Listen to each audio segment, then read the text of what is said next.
Okay, सो शुरू करते हैं हम। अब रेलवे से, रेलवे, तो देखो रेलवे जब हम बात करते हैं तो what railway includes train, railway station और रेलवे लाइंस या ट्रैक्स जो अपन कहते हैं। तो तीनों ही जो चीज़ें हैं, train, railway station, railway lines, तीनों मिलकर के बनाती है रेलवे को।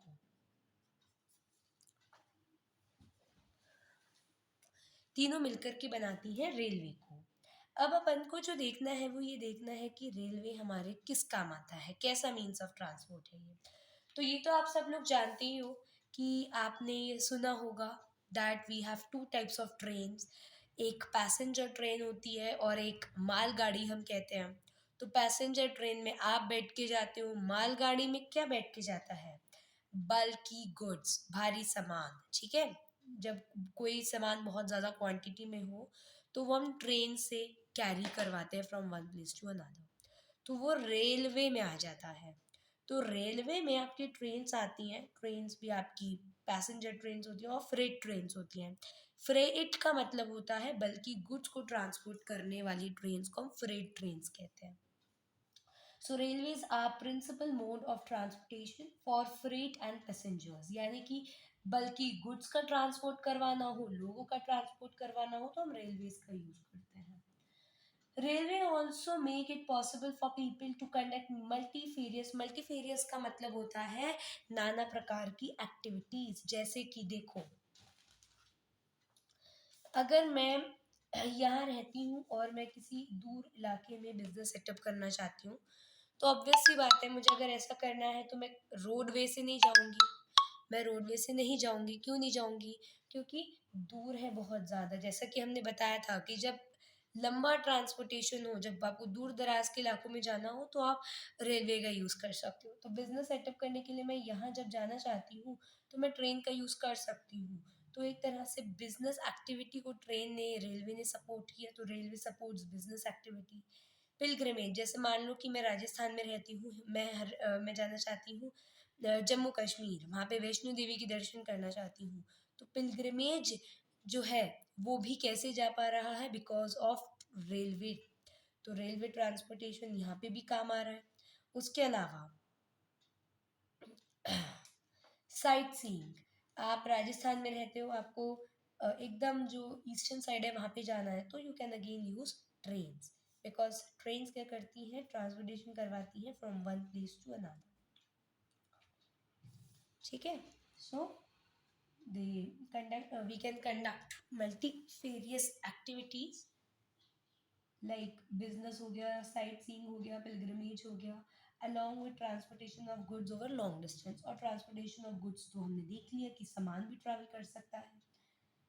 Apart from an important means of transport, जो इंडियन रेलवे है इसने क्या किया है? हमारी सोसाइटी को इंटीग्रेट किया है। इसका मतलब क्या है इंटीग्रेट किया है?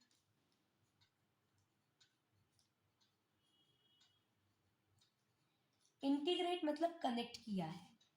अब जैसे कि अगर कोई राजस्थान से मध्य प्रदेश जा रहा है, हो सकता है मध्य प्रदेश में और अलग अलग जगहों से भी लोग घूमने आए हों। तो आप अगर एक सोसाइटी देखो, हमारे इंडिया में तो हर 10 किलोमीटर में जो सोसाइटी है उसका कल्चर बदलता है। तो अगर आप कोई पर्टिकुलर सोसाइटी उठाओ तो अब आप क्या देखोगे कि एक सोसाइटी में आपको अलग अलग सोसाइटी के लोग दिखेंगे। दैट इज बिकॉज कि अलग अलग जगहों से with the help of railway transportation लोग किसी एक जगह पे आ पा रहे हैं। सोसाइटी इंटीग्रेट हो रही है, कनेक्ट हो रही है, और ये 150 साल से भी ज़्यादा हो गए हैं इंडियन रेलवेज को ऐसा करते हुए। अब India, railways in India bind the economic life of the country as well. Integrate तो कर रहा है ये लोगों को भी, और ये हमारी इकोनॉमिक लाइफ को भी बाइंड कर रहा है, यानी कि कनेक्ट कर रहा है। फॉर एग्जाम्पल, अब इंडस्ट्री है मान लो यहाँ पे, और एग्रीकल्चरल फील्ड है यहाँ पे। एग्रीकल्चर से सामान आना है इंडस्ट्री में, तो यहाँ पे ट्रेन चलेगी। ट्रेन क्या करेगी? मान लो कि कॉटन है उसका ट्रांसपोर्टेशन करेगी ठीक है। और यहाँ पर इंडस्ट्री के पास लाके उसकी अनलोडिंग होगी और फिर वो सामान इंडस्ट्री में चला जाएगा। तो यहाँ पे रेलवे ने इंटीग्रेट लोगों को तो किया ही है, साथ में वेरियस इंडस्ट्रीज को भी किया है और इंडस्ट्री और एग्रीकल्चर को भी किया है। This has been a good source of development for industry and agriculture. अच्छा, पहली इंडियन रेलवे हमारे इंडिया में आई थी 1853 में। मुंबई टू थाने वो चली थी और मुंबई टू थाने का डिस्टेंस है 34 किलोमीटर, तो 34 किलोमीटर ही चली थी train.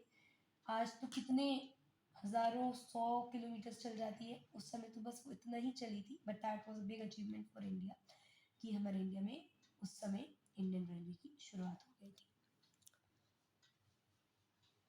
Now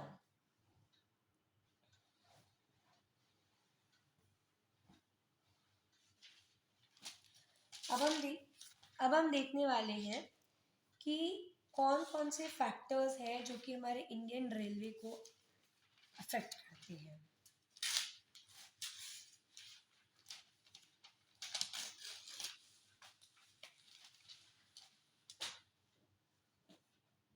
So let us write down factors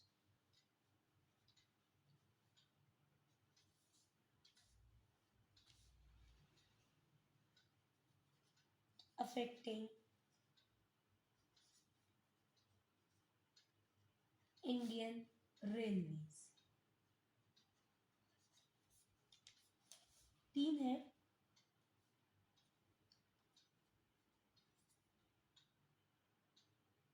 physiographic या physical factor,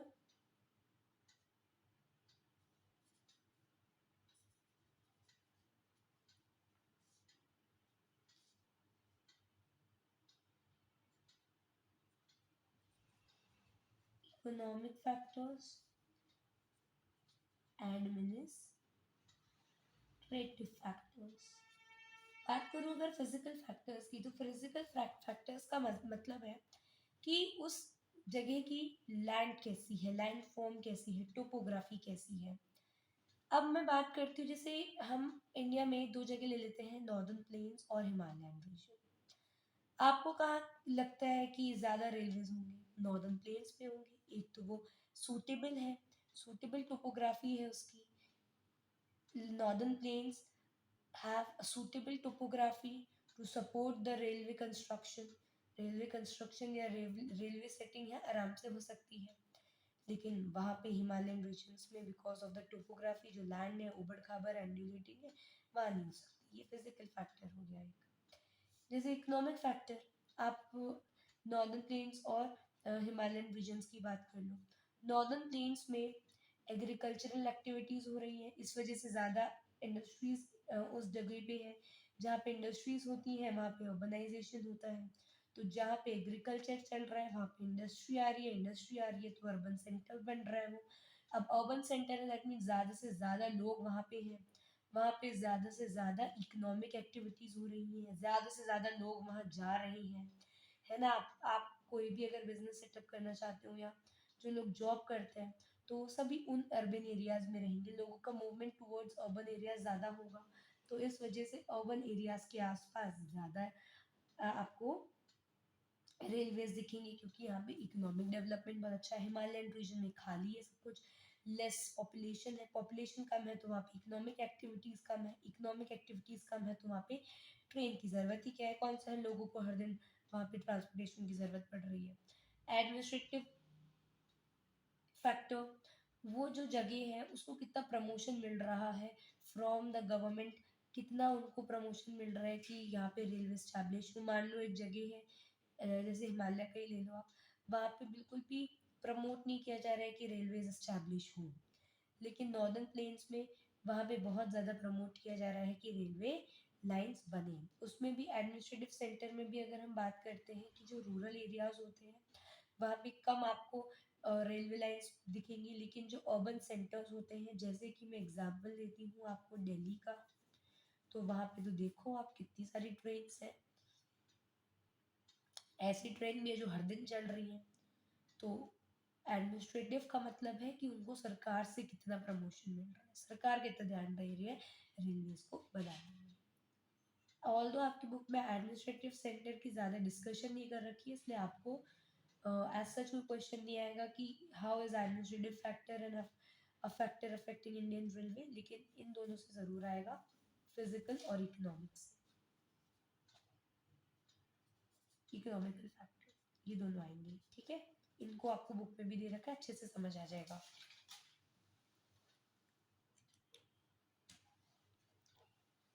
distribution pattern of the railway network वो कैसे डिपेंड हो रहा है, फिजियोग्राफिक, इकोनॉमिक और एडमिनिस्ट्रेटिव फैक्टर से डिपेंड से इफेक्ट हो रहा है हमारा रेलवे का कहाँ पे स्टैब्लिशमेंट होगा, वो डिपेंड करता है कि वहाँ का लैंड का टोपोग्राफी कैसा है, वहाँ पे इकोनॉमिक डेवलपमेंट है या नहीं, अगर है तो वहाँ पे भी रेलवेज होंगी, नहीं है तो नहीं होंगी। एडमिनिस्ट्रेटिव फैक्टर मैंने बता दी कि कितना उसको सरकार से योगदान मिल रहा है। Northern plains with their vast level land, high population density and rich agricultural resource provided the most favorable condition for their growth. तो यहाँ पे क्या है कि जो नॉर्दर्न प्लेन्स है, नॉर्दर्न प्लेन्स में क्या है कि लेवल लैंड है, एक समतल जमीन है, ऊपर से हाई पॉपुलेशन है और रिच एग्रीकल्चरल रिसोर्स है। तो देखो, लेवल लैंड फिजियोग्राफिक फैक्टर है, हाई पॉपुलेशन डेंसिटी और रिच एग्रीकल्चरल रिसोर्सेज, ये दोनों ही जो है इकोनॉमिक फैक्टर्स की तरफ ज़्यादा झुके हुए हैं।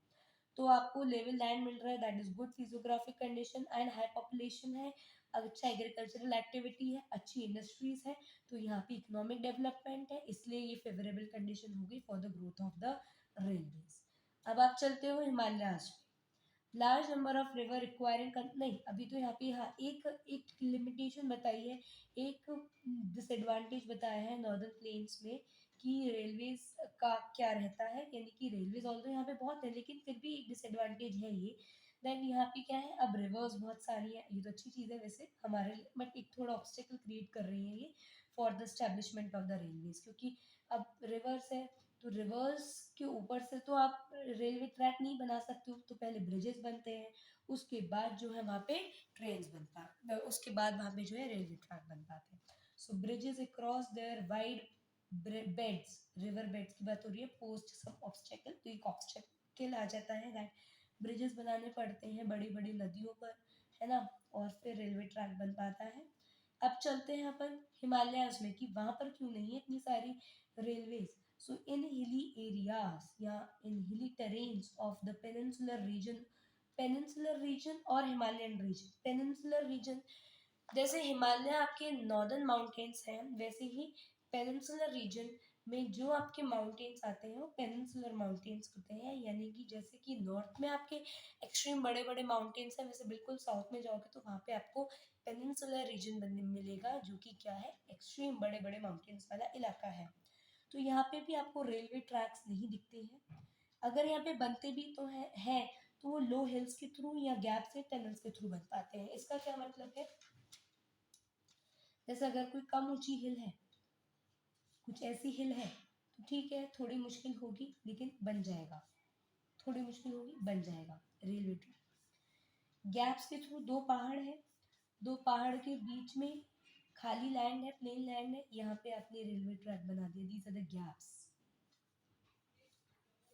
उसके अलावा तीसरा क्या दे रखा था यहाँ पे आपको, टनल्स, ये माउंटेन है, खूब अंदर से माउंटेन को खोदोगे तो आपके पास एक रास्ता निकल जाएगा, फिर आप यहाँ से टनल बना सकते, मतलब यहाँ से फिर रेलवे ट्रैक बना सकते, ठीक है।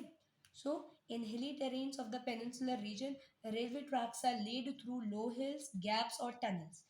जो हिमालयन माउंटेनियस रीजन्स है ना, ये अनफेवरेबल रहते हैं for the construction of the railway lines, क्योंकि एक तो क्या है कि बहुत ऊंचे ऊंचे पहाड़ है, इतने ऊंचे ऊंचे पहाड़ों में हमारी जो रेलवे लाइन्स है वो डल ही नहीं सकती है, एक तो ये इशू है, ऊपर से क्या है, यहाँ की पॉपुलेशन इतनी कम है कि यहाँ पे आप बना भी दो तो कोई फायदा नहीं है, ठीक है।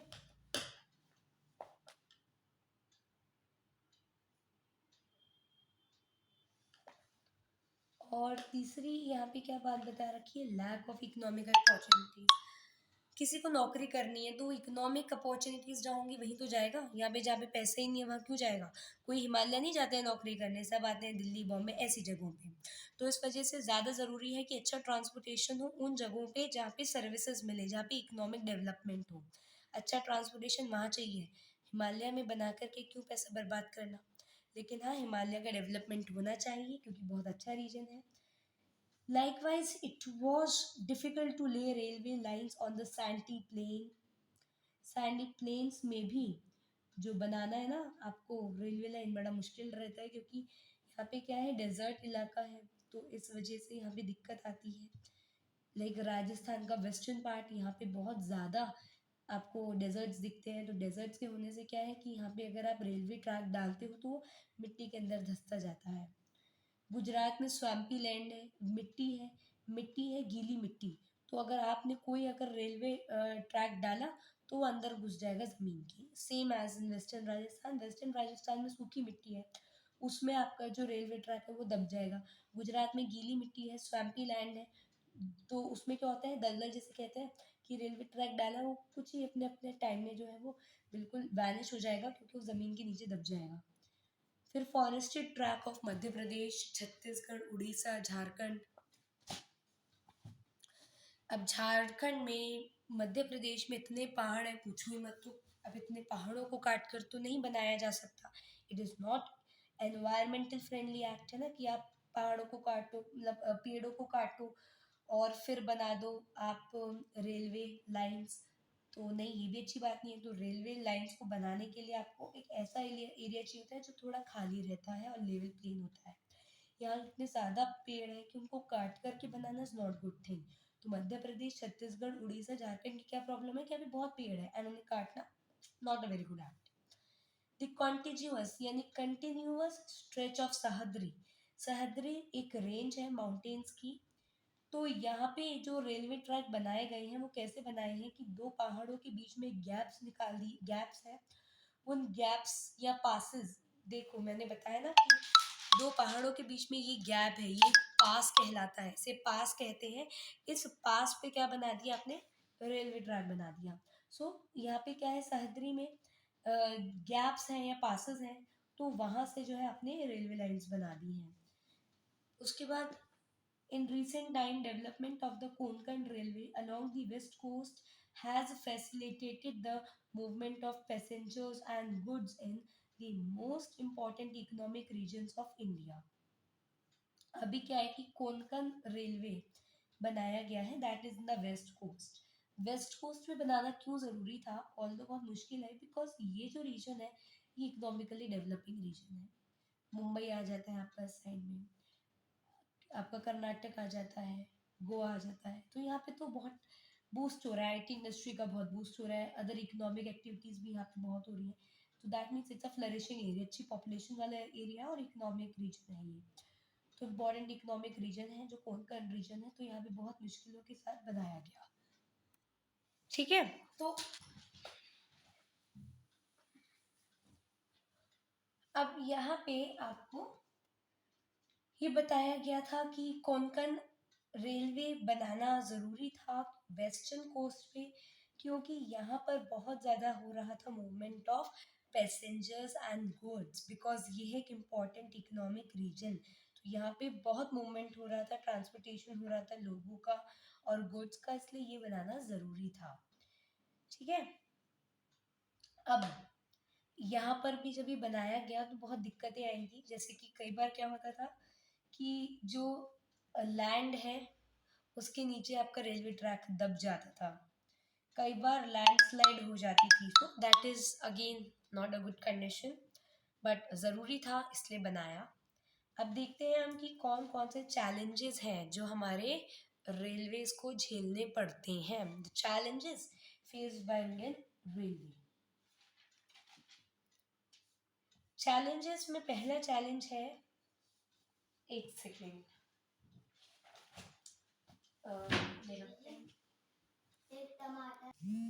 तो पहली जो परेशानी है ना, दैट इज टिकटलेस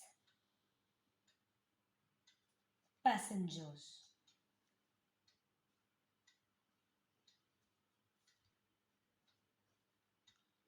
दूसरी परेशानी क्या है, थेफ्ट। तीसरी, damaging railway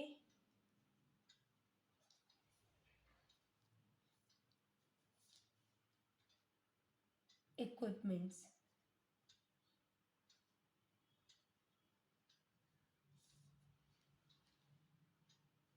Fourth, unnecessarily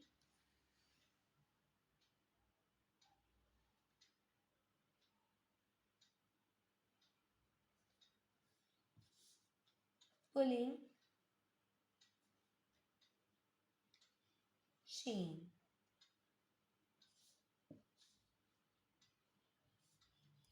ticketless passengers क्या है? ट्रेन में हम लोग जाते हैं, टिकट लेकर के जाते हैं, हमारी सीट बुक होती है, रिजर्व्ड होती है कि हम यहाँ बैठेंगे। कुछ होते हैं आपके टिकटलेस पैसेंजर्स, यानी कि ये लोग बिना टिकट के ट्रेन में चढ़ जाते हैं। इससे दिक्कत क्या आती है? दो दिक्कतें आती हैं।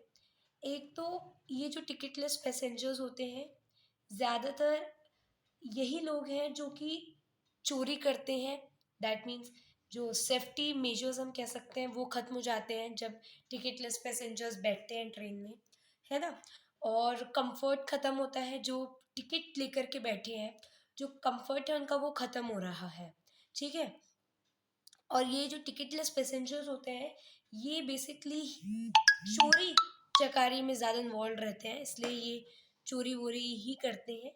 और चोरी तो होएगी जब टिकटलेस पैसेंजर्स आएंगे तो जब एक चीज़ गड़बड़ होने लगी तो दूसरी चीज़ गड़बड़ होगी। Ticketless passengers, then theft. यही जो आपके टिकटलेस पैसेंजर्स होते हैं ना, इनको पैसा नहीं देना पड़ता है रेलवेज को जब भी टिकट बुक करते हैं, इसलिए इनको कोई मतलब नहीं होता कि जो रेलवे इक्विपमेंट्स हैं हमें इनको सही से यूज़ करना चाहिए। ये क्या करते हैं, सीट फाड़ देते हैं या अलग अलग तरह से ये रेलवे के जो इक्विपमेंट्स उनको डैमेज करते हैं। कई बार आपने अननेसेसरली पुलिंग चेन देखी होगी। ये चेन माला वाली नहीं है जो पहनते हैं, ये होती है ट्रेन में चेन लगा दी जाती है कि अगर कोई इमरजेंसी तो आप उसे पुल करोगे तो ट्रेन रुक जाएगी। लोग मज़े मज़े में ऐसे पुल कर देते हैं चेन को और ट्रेन रुक जाती है। इससे क्या होता है कि वो टाइम पर जो है स्टेशंस पे नहीं पहुंच पाती है और टाइम पर लोगों को कैरी नहीं कर पाती है। तो ये भी एक इशू है। Today, railways have become more important in national economy than all other means of transport put together. सबको मिलाकर के भी इतनी इम्पोर्टेंस नहीं होगी उन लोगों की जितनी रेलवे एक अकेले की है। Railway transport suffer from certain problems. कई सारे पैसेंजर्स हैं ये बिना टिकट के ट्रैवल करते हैं। थेफ्ट बहुत ज़्यादा देखा गया है। डैमेजिंग ऑफ रेलवे प्रॉपर्टी ये भी बहुत ज़्यादा देखी गई है, ठीक है। पीपल स्टॉप द ट्रेन, लोग ट्रेन को रोक देते हैं, चेन को पुल करा ट्रेन रुक गई, अननेसेसरली करते हैं बिना मतलब की। और इन सब चीज़ों से क्या होता है, हैवी डैमेज होता है टू रेलवे। आप सोचो कि आप ही जो हो सरकार को पैसा दे रहे हो, आपका ही पैसा है जो सरकार के पास जा रहा है, जिससे ये रेलवेज बन रहे हैं और इन सब चीज रेलवे की जो इतनी सारी इक्विपमेंट्स एंड प्रॉपर्टीज है वो सब आपकी जेब से खरीदी जा रही है। आप ही अगर उन्हें खराब करोगे तो कौन ध्यान रखेगा? आप देखो तो आपका ही जो देश का डेवलपमेंट है वो रुकेगा। सो बी कंसर्न, ओके। पाइपलाइंस की बात करते हैं।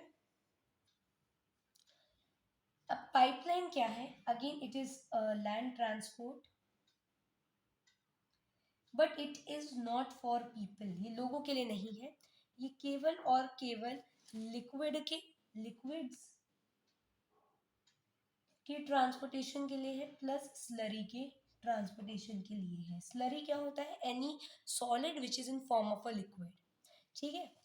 जैसे आपने देखा होगा आपकी मम्मा जब गूजे बनाती हैं या जब आपकी मम्मा मोमोज बनाती हैं या स्प्रिंग रोल्स बनाती हैं, तो वो जो मैदा है उसको पहले बेलती हैं और फिर चारों तरफ स्लरी लगाती हैं। दैट इज मैदा और पानी का घोल। सो मैदा इज अ सॉलिड, उसमें पानी डाल दिया, उसको लिक्विड फॉर्म में कर दिया।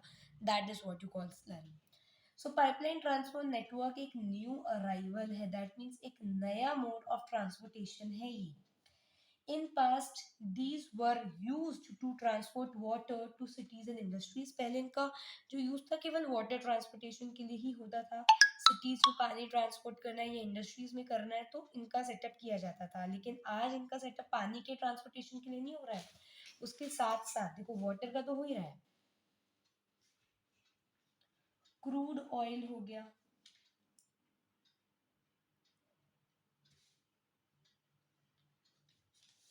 देन आपके पास ये पेट्रोलियम प्रोडक्ट्स हो गए, ठीक है, और नेचुरल गैस हो गई। तो इन सबको आप oil and natural gas field से उठाओ और रिफाइनरीज में डाल दो। कैसे डालोगे? ऑब्वियस सी बात है, पाइपलाइंस के थ्रू।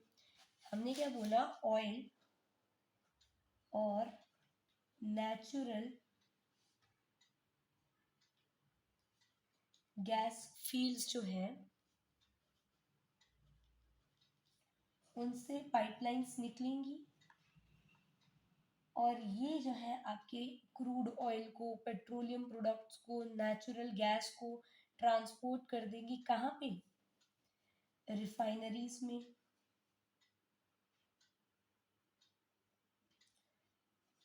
फर्टिलाइजर फैक्ट्रीज में,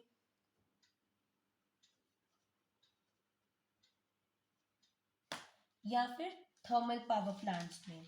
तो पहले तो पानी का ट्रांसपोर्ट करती थी, लेकिन अब आप देख सकते हो कि क्रूड ऑयल का ट्रांसपोर्टेशन हो रहा है, पेट्रोलियम प्रोडक्ट्स का ट्रांसपोर्टेशन हो रहा है, नेचुरल गैस का ट्रांसपोर्टेशन हो रहा है। कहाँ से कहाँ तक हो रहा है? From the oil and natural gas fields to refineries, fertiliser factories and big thermal power plant. यानी कि oil and natural gas field से एक निकलती है पाइपलाइन जो कि क्रूड ऑयल को या पेट्रोलियम प्रोडक्ट को या नेचुरल गैस को ट्रांसपोर्ट करती है, रिफाइनरीज के पास लाती है, फर्टिलाइजर फैक्ट्रीज के पास लाती है, या थर्मल पावर प्लांट के पास लाती है। सॉलिड्स को भी ट्रांसपोर्ट किया जा सकता है पाइपलाइंस के through, but that should be converted into a slurry. Slurry is nothing but solid which is in form of a liquid. Okay, अब बहुत सारी रिफाइनरीज आपको दिखेंगी, जैसे बरौनी, मथुरा, पानीपत, और बहुत सारी गैस बेस्ड फर्टिलाइजर प्लांट्स दिखेंगे आपको। ये सभी डेवलप हो पाए हैं बिकॉज ऑफ द पाइपलाइन। अब जब आप पाइपलाइन को सेटअप करते हो तो इनिशियल कॉस्ट यानी सेटिंग करने की, जब आप इसको स्टैब्लिश करते हो तो महंगी होती है, लेकिन इसकी जो रनिंग कॉस्ट होती है, यानी कि जब ये एकदम यूज में आ गई तो वो सस्ती होती है। ये भी इम्पोर्टेंट बात थी, that initial cost for laying the pipeline is high but subsequent running cost is very low. इसमें ट्रांसशिपमेंट लॉसेस नहीं होते हैं, इसमें लोडिंग अनलोडिंग नहीं होती। जैसे आपने देखा कि मान लो मैंने एक ट्रैक्टर उठाया, उसमें मैंने डाली अपनी फ्रूटीज। मान लो मैंने एक, हाँ, एग्जाम्पल देती हूँ।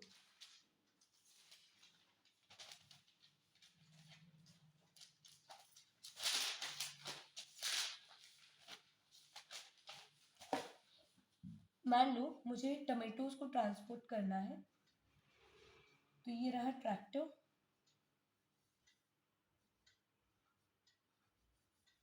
ठीक है, और यहाँ पे मैं ट्रांसपोर्ट कर रही हूँ टमेटोज।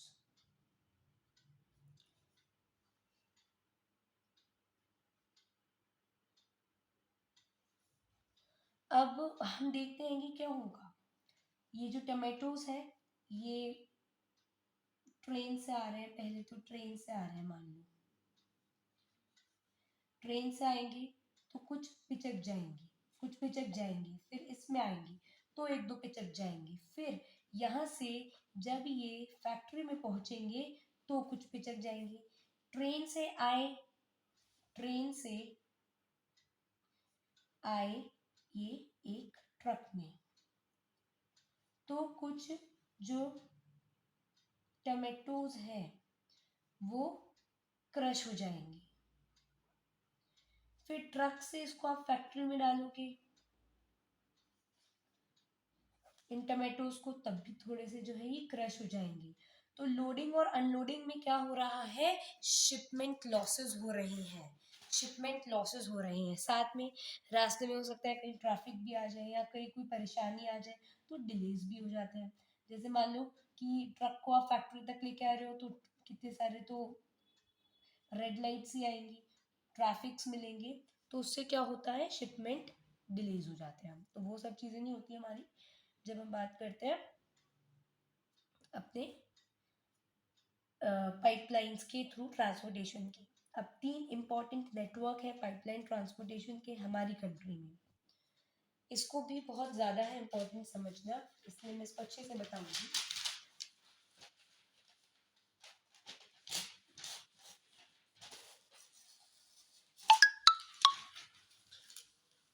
क्या रहता है, देखो यहाँ पे आपकी है ये ऑयल फील्ड,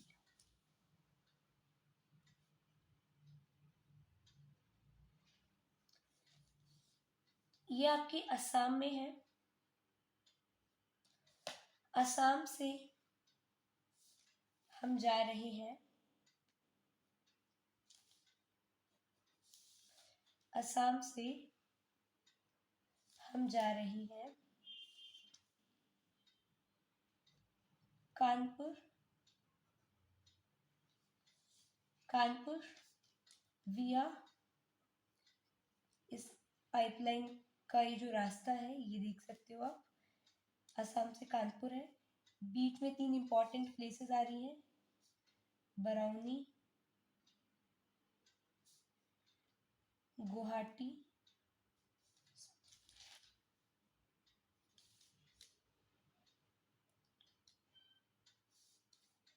और इलाहाबाद।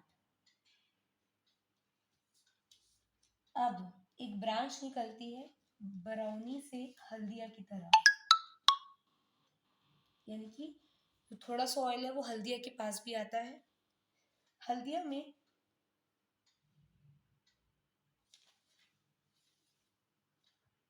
एक इम्पॉर्टेंट प्लेस है राजबंद,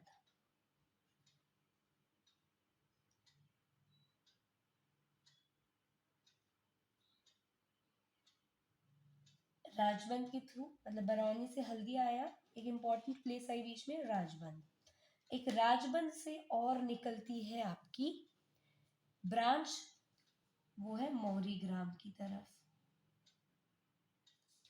ठीक है, सो हमने क्या लिखा, that from oil fields in upper Assam to Kanpur, Kanpur is in Uttar Pradesh, via Guwahati, Barauni and Allahabad, ये 3 इंपॉर्टेंट प्लेसेस आई रास्ते में।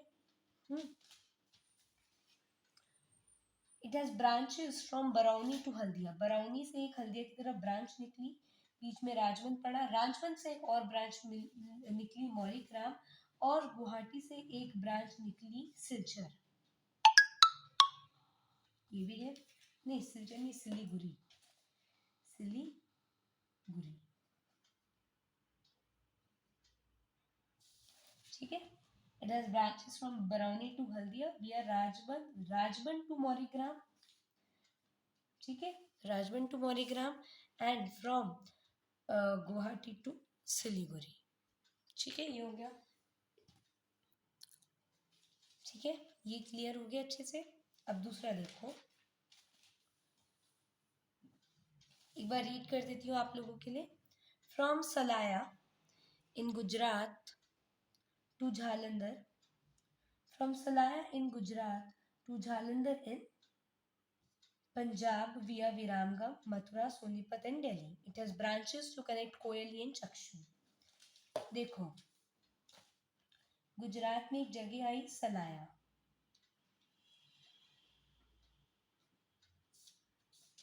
यहां से आप गए जालंधर, जालंधर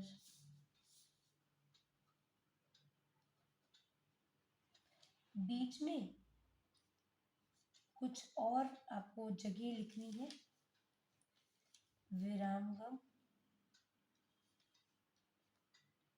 जो कि है एमपी में, सोनीपत, मथुरा और दिल्ली। इसकी ब्रांच है कोयली और चक्षु में, बस इसको ध्यान रखना। सलाया गुजरात टू जालंधर, विरामगम, सोनीपत, मथुरा, दिल्ली, और एक दो ब्रांचेज हैं इसकी, एक है कोयली में और एक है चक्षु में।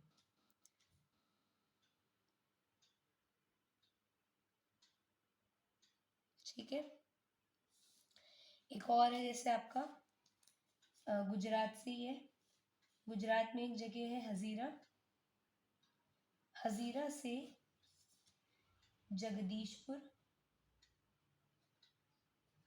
जो कि है यूपी में, एक एक सेकंड, विरामगम मैंने क्या लिखा? नहीं, विराम एमपी में नहीं है, विरामगम ये मैंने गलती से लिखा। अब हजीरा से जगदीशपुर के बीच में एक इम्पॉर्टेंट प्लेस आपको मार्क करनी है, दैट इज विजयपुर,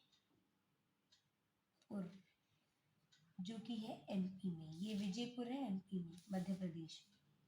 ठीक है, इसकी जो ब्रांच आती है वो आती है एक कोटा में जो कि है राजस्थान में, और कुछ और ब्रांचेस आती है इसकी शाहजहांपुर में और बबराला में, है ना। ये भी मार्क कर दो। ये तो कोटा में जो निकल रही है ये राजस्थान में है कोटा, ठीक है। और दो इसकी यूपी में निकलती है। यूपी में दो जगह है इम्पोर्टेंट, एक है यूपी, यहाँ पे मार्क करेंगे आप, एक है शाहजहांपुर और बबराला, यहाँ पे इसकी ब्रांच निकल जाती है। ठीक है, gas pipeline from Hazira in Gujarat connects Jagdishpur in Uttar Pradesh via मतलब थ्रू विजयपुर इन मध्य प्रदेश। ठीक है, जगदीशपुर है आपके उत्तर प्रदेश में, Hazira in Gujarat connect Jagdishpur in Uttar Pradesh विया थ्रू विजयपुर इन मध्य प्रदेश। इसकी ब्रांचेस हैं कोटा में जो कि राजस्थान में, और दो ब्रांचेस हैं इसकी शाहजहांपुर और बबराना में जो कि यूपी में है। ठीक है, वाटर ट्रांसपोर्ट हम नेक्स्ट क्लास में करेंगे। Thank you for now.